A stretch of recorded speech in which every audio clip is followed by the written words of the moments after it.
Enfin, Vadim a ouvert les yeux sur Noémie. Bon, là, ça m'étonne, comme on dit, l'amour rend aveugle, et pour Vadim, ça a quand même été très loin. Mais avant de continuer, abonnez-vous si vous avez plus belle la vie, comme ça on en parle ensemble tous les jours. Donc Vadim, il avait déjà eu des soupçons que quelque chose clochait autour de Noémie. Le fait qu'il ne connaisse pas son passé, et qu'elle s'en était sûrement pris à son camarade de promo.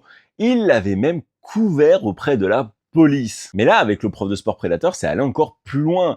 Forcément, quand elle lui dit qu'elle va lui régler son compte et que juste après il meurt, le timing est quand même super suspect. Mais le truc, c'est que Vadim, au lieu d'aller la dénoncer à la police, de se dire non mais attends, c'est horrible ce qu'elle a fait, c'est la tueuse aux origamis, il y a plein de victimes à son actif. Non, il a été la voir en disant j'ai compris, mais je t'aime. Non mais allô Vadim, il y a quand même des limites à l'amour. La fille, elle t'a caché que c'était une serial killeuse.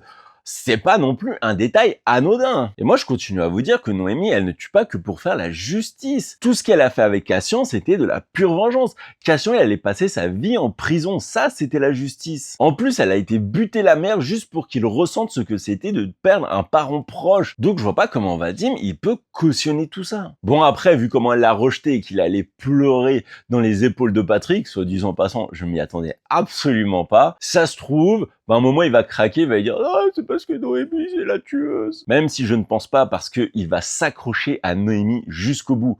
Dites-moi vous ce que vous en pensez en commentaire.